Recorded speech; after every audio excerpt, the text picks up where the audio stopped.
جو مخلوق رات اور دن میں بستی ہے سب اسی کی ہے، اور وہ سنتا ہے جانتا ہے۔ کہو کیا میں اللہ کو چھوڑ کر کسی اور کو مددگار بناؤں؟ کہ وہی تو آسمانوں اور زمین کا پیدا کرنے والا ہے، اور وہی سب کو کھانا دیتا ہے اور خود کسی سے کھانا نہیں لیتا۔ یہ بھی کہہ دو کہ مجھے یہ حکم ہوا ہے کہ میں سب سے پہلا فرما بردار بنوں، اور یہ کہ اے پیغمبر تم مشرکوں میں نہ ہونا۔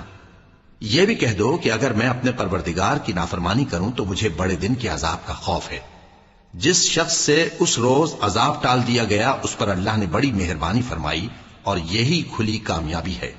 اور اگر اللہ تم کو کوئی سختی پہنچائے تو اس کے سوا اس کو کوئی دور کرنے والا نہیں، اور اگر نعمت و راحت عطا کرے تو کوئی اس کو روکنے والا نہیں۔ وہ ہر چیز پر قادر ہے، اور وہ اپنے بندوں پر غالب ہے، اور وہ دانا ہے، خبردار ہے۔ ان سے پوچھو کہ سب سے بڑھ کر قرین انصاف کس کی شہادت ہے؟ کہہ دو کہ اللہ ہی مجھ میں اور تم میں گواہ ہے، اور یہ قرآن مجھ پر اس لیے اتارا گیا ہے کہ اس کے ذریعے سے تم کو اور جس شخص تک وہ پہنچ سکے آگاہ کر دوں۔ کیا تم لوگ اس بات کی شہادت دیتے ہو کہ اللہ کے ساتھ اور بھی معبود ہیں؟ اے پیغمبر کہہ دو کہ میں تو ایسی شہادت نہیں دیتا۔ کہہ دو کہ صرف وہی ایک معبود ہے، اور جن کو تم لوگ شریک بناتے ہو میں ان سے بیزار ہوں۔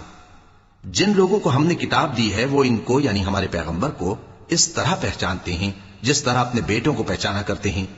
جنہوں نے اپنے آپ کو نقصان میں ڈال رکھا ہے وہ ایمان نہیں لاتے۔ اور اس شخص سے زیادہ کون ظالم ہے جس نے اللہ پر جھوٹ باندھا یا اس کی آیتوں کو جھٹلایا؟ کچھ شک نہیں کہ ظالم لوگ کامیاب نہیں ہوں گے۔